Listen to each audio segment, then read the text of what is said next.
Hi everyone, my name is Phil. Today I'll be teaching you how to solve the 3x3 Rubik's Cube using an easy method. This method is easy because it's broken down into small steps, each with an obvious and well-defined goal. The method is designed to minimize intense thinking and memorization. In fact, the only thing you really have to memorize is one 4-move sequence and several applications of it. After watching this video, you will be able to solve the cube and also be able to teach others as well. Before we go into the method of solving the cube, let's explore some basics and background info.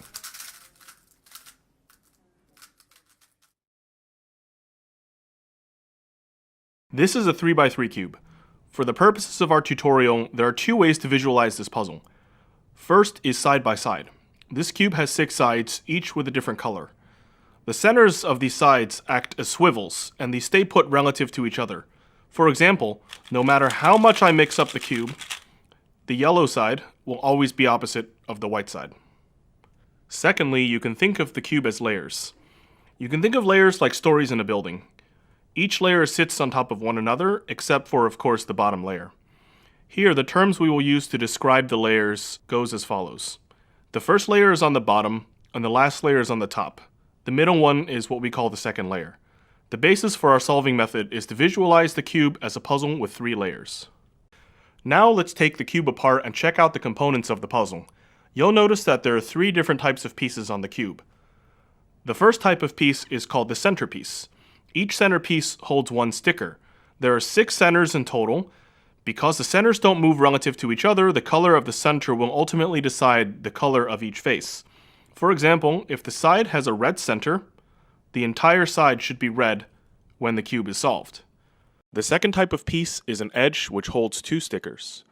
An edge is a type of piece that fits in between 2 centers.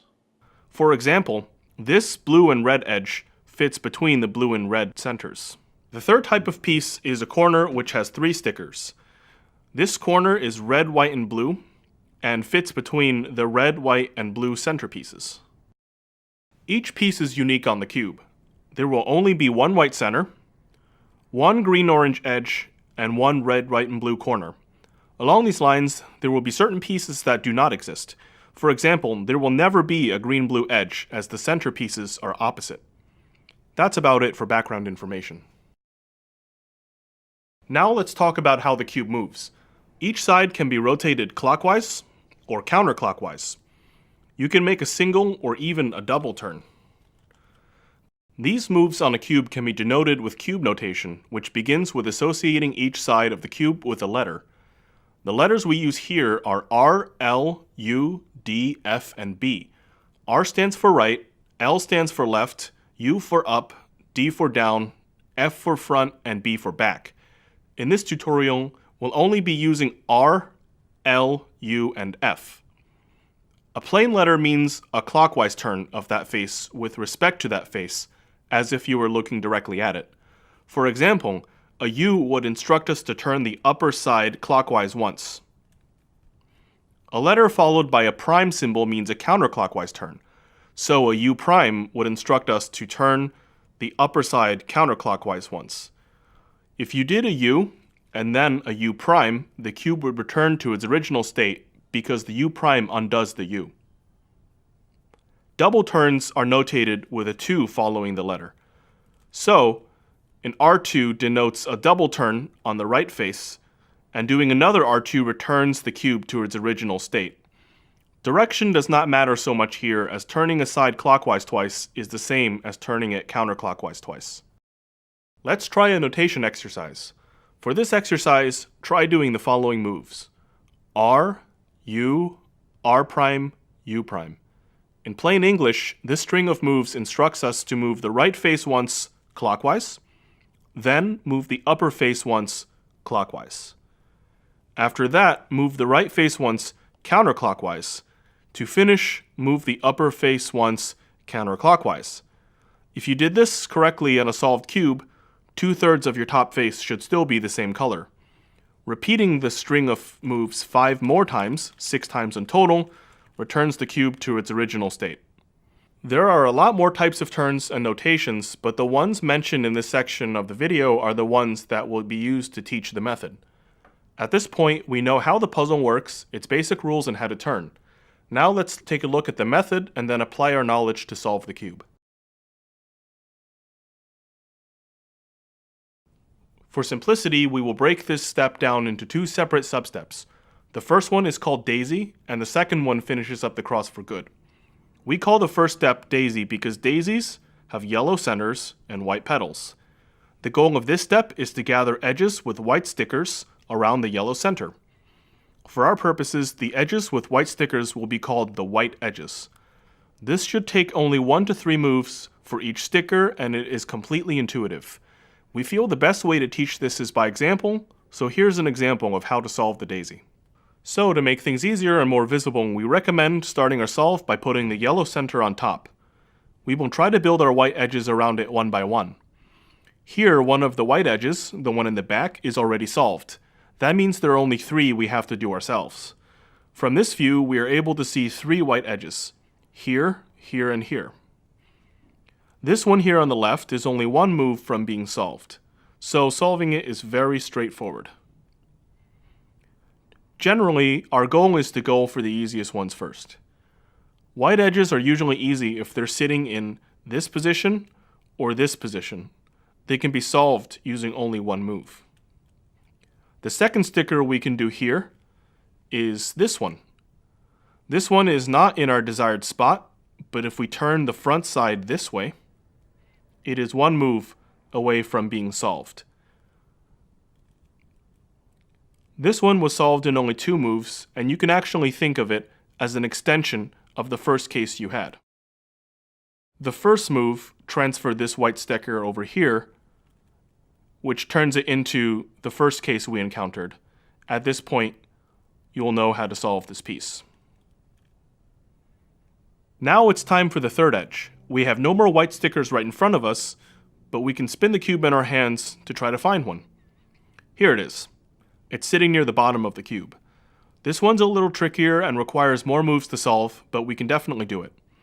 The first step is to turn the top so that the empty space where you want the edge to go is on top of the edge you're looking at. Now the second thing to do is to move this sticker or this edge piece to either this position or this position. We can do that by rotating the front. You can move it this way, or you can move it that way. Let's choose to move it this way. At this point, this case is really similar to the first one we solved, which was transferring the edge piece directly up. However, this is made a little more complicated because this piece is already white and we do not want to kick it out of its position. So in order to get past this issue, what we'll do is we'll move this empty spot to where you want to put the edge. And then you can see this is exactly the same as the first edge we solved. We just do 1 move and we get it in. At this point, your daisy should all be solved. Let's do another example of the daisy. Here, as you can see, in this case, we got lucky again, which can happen pretty often in this step. This piece is already adjacent to the yellow center. From this position, we can see the 3 white edges we want to solve. This one, and this one. Now the piece here can be solved with 1 move, which is exactly what we've been doing in the previous example. What we'll focus on next is this piece over here. To solve pieces like this, turn the front face, which gives us a very familiar setup.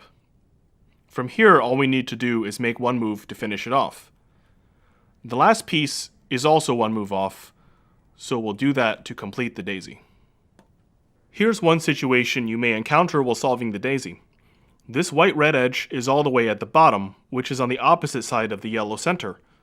To solve this, simply turn this side twice to get the piece into place. Here's one last situation you may run into while solving the daisy. You have the pieces solved, but there is something remaining, like this white-red edge over here. Here you can try to solve it using that familiar technique, but you may notice that it kicks out this edge which is already solved. To remedy this, we recommend moving the empty spot over here, which will then allow you to put the piece that you want inside to complete the daisy. Now that we've covered how to solve the daisy, we will explain how to complete the second substep, which is solving the cross. The idea is to align the other color of each of the white edges with its corresponding center by turning the bottom two layers together, and then turning the front face twice when the colors match. Let's go through an example. All we must do here is find a white edge and pay attention to the other color on it. In this case, it's green. So what we'll do is rotate the bottom two layers together until the greens match. Once we know that the greens match, we can turn the front face twice in order to solve the cross piece. At this point, you can spin the cube in your hand in order to find a new piece.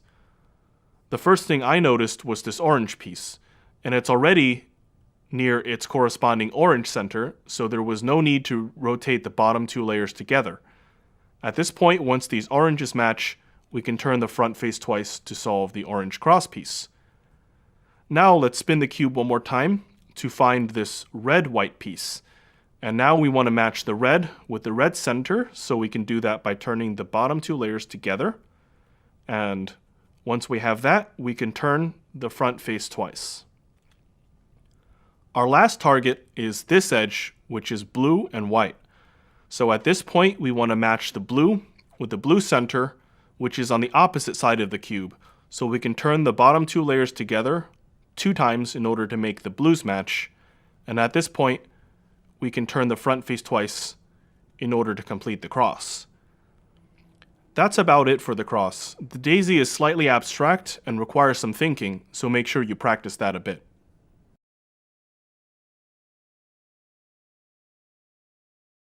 At this point, you should be able to solve the white cross on your cube. The next step is to solve all 4 first layer corners, which are shown here. All of these corners should have a white sticker. Here's an example of a correctly solved corner. You can tell it's solved because all 3 of its colors match the surrounding centers. In this case, the white part of the corner is near the white center, the red part is near the red center, and the green is near the green center. This corner is not correctly solved, even though the whites match, because the other colors do not correspond correctly. Now let's introduce an algorithm, which is a series of moves that accomplishes a particular task on the cube. Here it is. R, U, R prime, U prime. This is actually the same sequence of moves we explored in the notation exercise. For review, the algorithm says to turn the right face clockwise, the upper face clockwise, the right face counterclockwise, and then the upper face counterclockwise. In this tutorial, we'll call this algorithm the righty alg.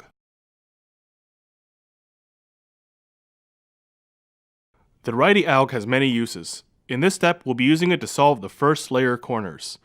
Here's how it works. Repetitions of the righty alg will cause a corner piece to drop from the top right into the bottom right slot. The piece goes directly down. Our goal is to get the corner piece above where it should go and then repeat the righty alg until it is solved. In this example, after confirming that the red, white, and blue corner should belong between the red, white, and blue centers, we shall repeat the righty alg until the corner is solved. Let's try it.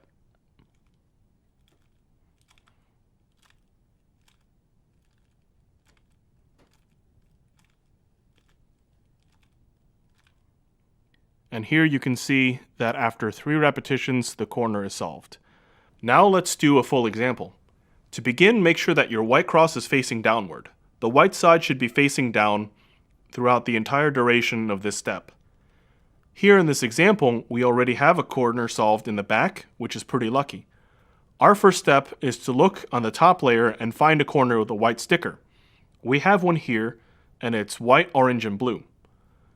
Now we check to see if the corner is on top of where it should go. In this case, it is. If this corner was solved over here, it would match white, blue, orange, white, blue, orange.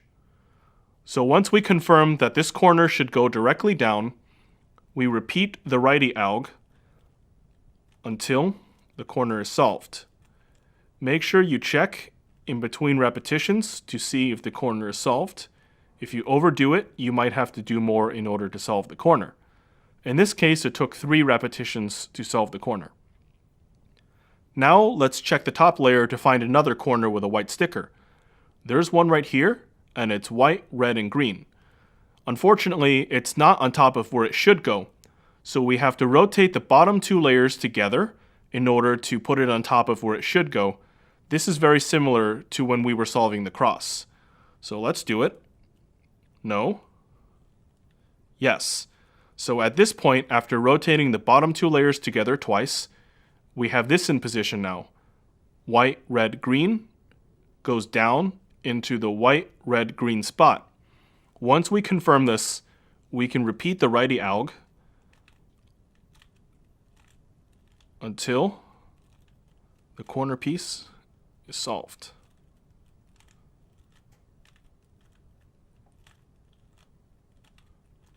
And here it is. The last corner is white, green, and orange, and it belongs directly down in this position. So it's already set up for repetitions of the righty alg. There's no need to position it with turning the bottom two layers together.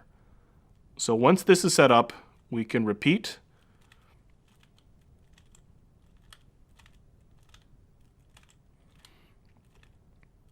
until the corner is solved. And at this point, you can see that you have a first layer that's completely solved. All the white stickers match, and you should have a ring of matching stickers around. This is when you know you're finished with this step. Sometimes you may have a corner twisted in place like this, or two corners trapped in the bottom layer but swapped so that they are incorrect. To solve the corner trapped in place, simply repeat the righty alg until it is solved. To interchange two pieces that are incorrectly trapped, simply insert a corner piece into one of these positions using the righty alg, which should kick the piece out, and reinsert it in order to solve it correctly. If you would like more help on how to fix these, please see our troubleshooting video.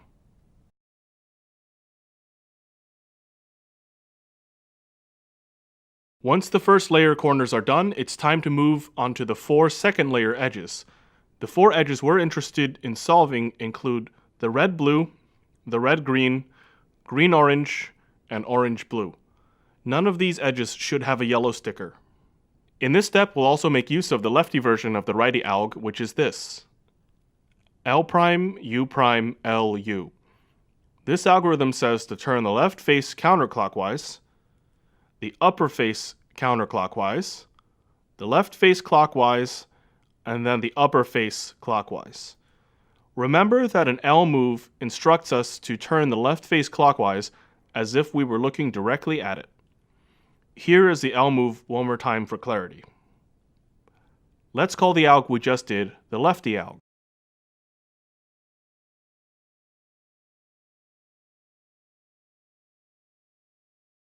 Like the corners in the step before, we'll be moving edge pieces from the top layer into their correct spots. For example, we would like the green and red edge to appear between the green and red center pieces. This is an example of a correctly solved edge. The two colors of the edge match the centers that are adjacent to it. In this step, you'll be using combinations of the righty and lefty algs to manipulate the edges and solve them. In between these algs, we'll be spinning the cube in our hands, like this, in the form of spin right and spin left. Spin right follows the U-turn like this, and can be seen here. Spin left follows the U prime turn and goes in the opposite direction of the spin right. This is a spin left. To set up an edge to be solved, first look at the edge. We want to match the sticker facing you, in this case green, with the center of the same color. You can rotate the bottom two layers together in order to match these stickers. So for here, once we notice that this color is green, we'll rotate the bottom two layers together and match it with the green center. There are two ways to solve an edge. From the top layer, you can either move the edge to the right to solve it, or to the left to solve it. For this example, because we matched the green ones here, we can then determine that this edge, which is green and red, belongs to the left, in between the green and the red centers. The other case we can have is this piece right here, and we can illustrate it first by matching the greens together. And then you can see that because this is green and orange, it goes between the green and orange pieces over here. So this would be a case where you would want to move the edge to the right. To move an edge to the right, do this sequence. U, righty alg, spin right, lefty alg. There's an easy way to remember this one. First, remember which direction the edge should go, and move the edge away from where it should go. Then, do the alg corresponding to the direction you want the edge to go in. So over here, the righty alg. Spin the cube in that direction, so spin right. And then do the other alg, which is the lefty alg. And here you can see that this piece is solved. To move an edge to the left, do this sequence. U prime, lefty alg, spin left, righty alg. You can remember this using the same strategy outlined before. Here's a walkthrough. U prime, lefty alg, spin left, righty alg. Let's check out an example. Let's start by finding an edge that we can solve. In this example, there's one right here, the blue-orange one. We begin solving the edge by first matching the sticker that's facing us with the same color center. Here in this example, the blues are already matching, which is already done for us and very convenient. Next, we determine where the edge should go. Should it go to the right or should it go to the left? After looking at it, we can decide that it goes to the left since these blues match and the edge would go here with the oranges matching as well. Now that we know this, we can apply the sequence of moves to solve the edge to the left. It begins by turning the edge away from where it should go, applying the lefty alg, spinning left, and then applying the righty alg. The next edge we can see is the orange-green one. We want to match the orange sticker on this edge with the orange center. We can do this by rotating the bottom two layers together. This edge also goes left, so we can apply the same sequence to solve it. Now we have the green-red edge, and it's conveniently set up for us. This one also goes left, and so we'll do the same thing once again.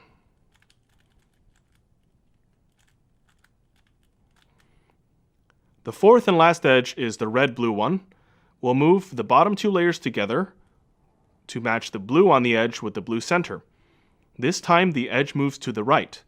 To move the edge to the right, begin by turning the edge away from where it should go, then apply the righty alg, spin right, and then apply the lefty alg. At this point, all of our second layer edges are solved.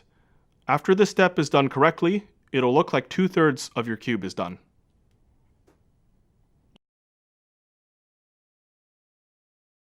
It's time to work on the last layer. The first objective here is to form a top cross like this. This step is different from the cross we solved first in the beginning. Actually, it's much easier. Here's an example of a top cross. Sometimes you can complete the first two layers and already have a cross on the top formed. If this happens, you can skip this step completely. Aside from having the cross solved already, there are only 3 different cases you can encounter. We distinguish these cases based on the pattern of yellow edges facing up. Let's go over all 3. The first one is called the line. We call it the line because the yellow edges form a line with the yellow center. To solve the line, hold it horizontally. Here's how to do it. F, righty alg, F prime. Essentially, we turn the front face clockwise, perform the righty alg, and then undo the first turn we made, which is to do an F prime. It's very easy, and as you can see, the top cross is already solved. The second case is called the angle. We call it the angle because the yellow edges form a right angle together with the yellow center. To set this one up, hold it so that there's an edge on the right and an edge on the bottom. Here, we're going to use a special type of F-turn. Instead of turning the front face on its own, we're going to turn the front two faces together. So this sequence begins with a small f, which is the front two faces together, the righty alg, and then small f prime, which is a counterclockwise turn of the front two faces together. This is the same as the previous sequence, except we involve the front two faces together instead of just one face. The last case is called the dot.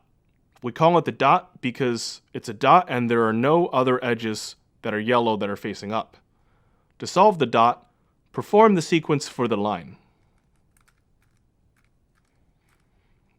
And then you'll notice that we have an angle, so then we can perform the sequence for the angle. And this case is just an addition of the two previous cases. This step is generally pretty easy because all it is reacting to a small group of patterns. The next step is to solve the positions of the last layer corners. Let's first take a look at what this means. Here's a cube with the last layer corners solved. You can see that each color of the corner pieces matches exactly with the centers they are near. These corners are correctly positioned. Now let's take a look at this cube. The corners on this cube are obviously not solved, but they are still incorrectly positioned. To illustrate, this red, blue, yellow corner is still in between the red, blue, and yellow group of centers. The corner is in the correct position, it's just twisted.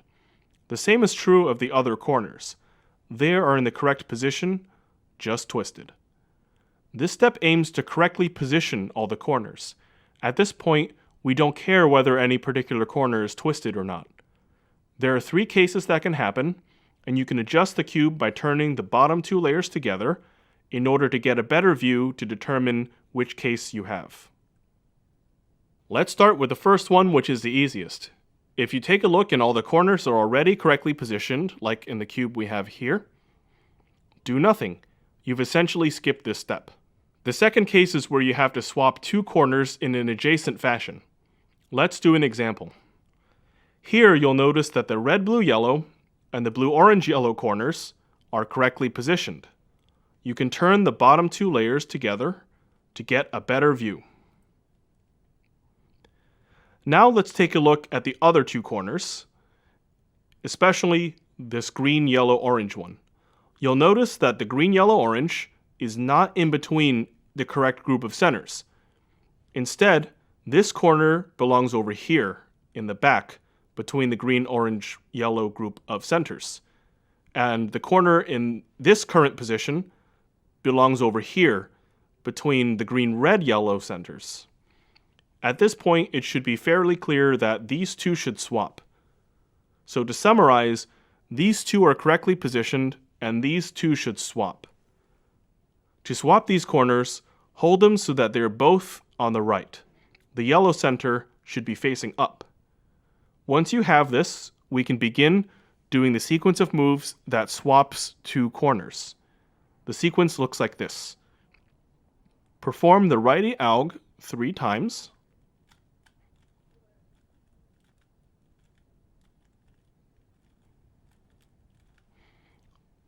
Then spin right, and then perform the lefty alg 3 times.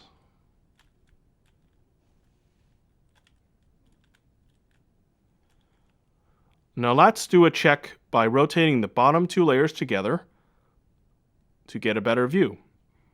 At this point, this corner is solved and correctly positioned. This corner is correctly positioned, just twisted, but that's okay. This corner is correctly positioned, and this corner is correctly positioned. So at this point, all of the corners are correctly positioned. The other case is when you need to swap two corners diagonally. Here, 2 of the corners are correctly positioned, and 2 of them are not. The corners we need to swap are diagonal from each other. To illustrate, we can notice that this corner is in the correct position, and so is this one. However, this one's not in the correct position, and this one is not in the correct position either.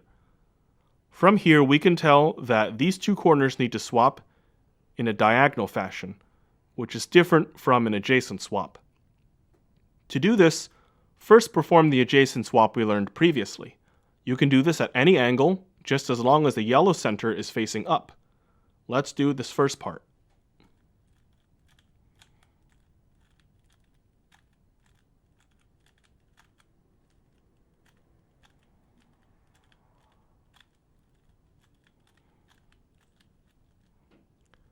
After this, you'll always encounter an adjacent swap.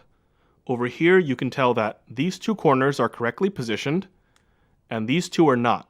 So this is an adjacent swap, and we already know how to do this.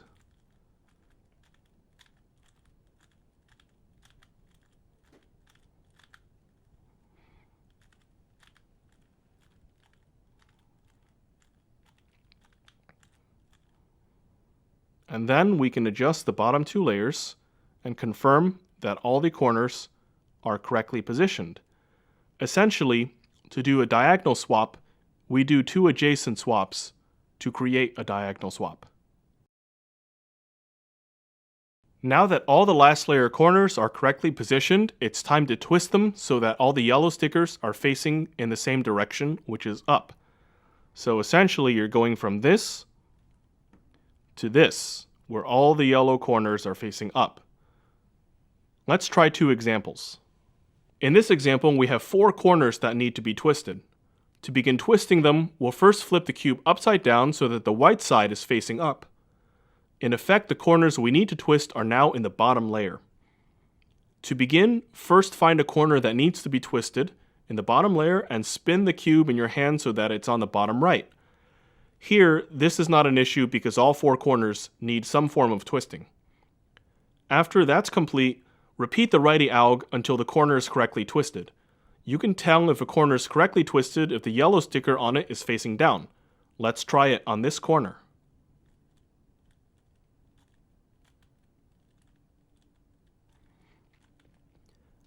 After two repetitions of the righty alg, you'll notice that this corner is facing down and it's correctly twisted because it matches the yellow pieces around it.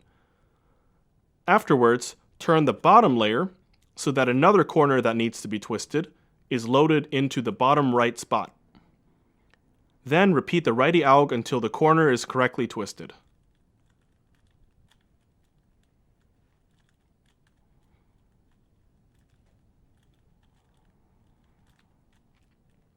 Here we can check this corner has been correctly twisted. Repeat this process until all the corners are twisted correctly.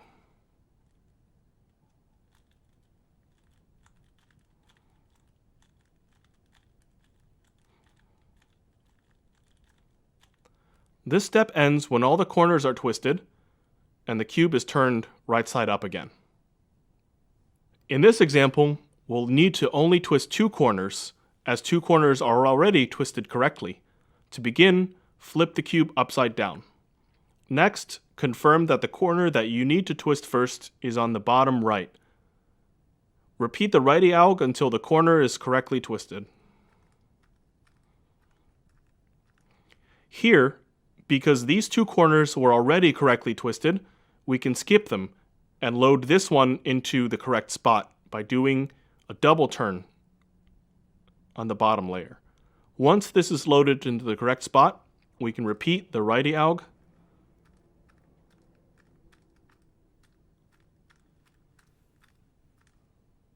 until the corner is correctly twisted. At this point, all the corners should be twisted correctly.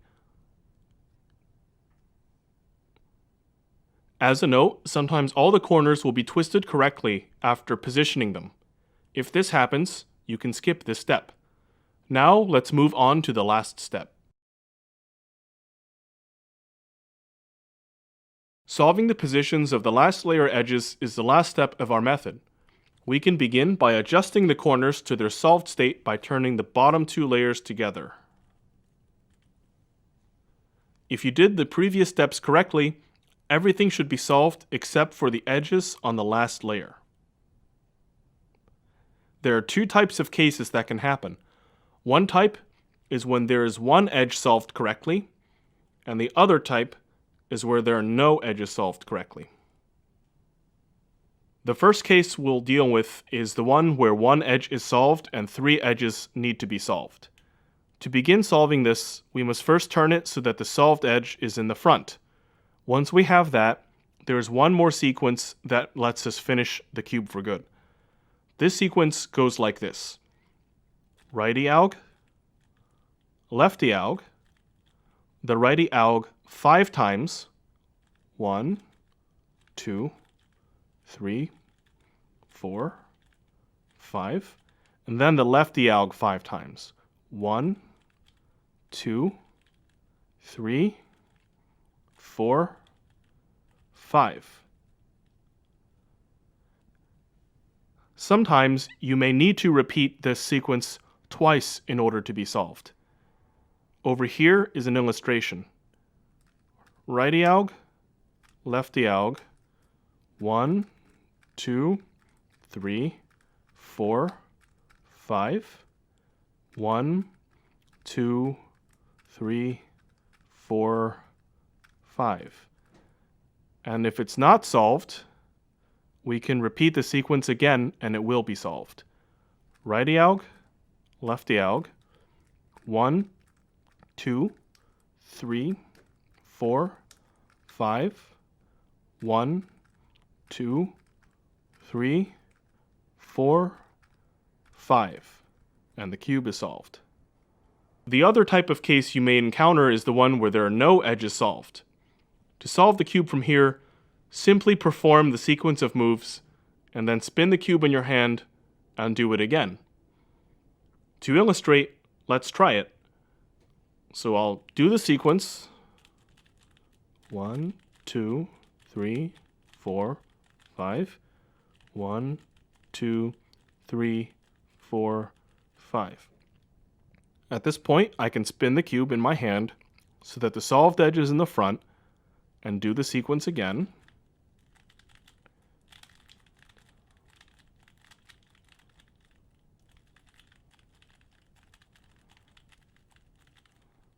And the cube should be solved. So that's about it for solving the Rubik's Cube. If you understand these moves and sequences, you should be able to solve any cube no matter the scramble. Thank you so much for watching and taking the time to learn with me. For more resources, like our troubleshooting guide and some examples of the method in action, please see links in the description. We'll also throw in some other cool cube stuff in case you're interested in speed cubing. If you have any questions, feel free to leave a comment and someone will get back to you with an answer.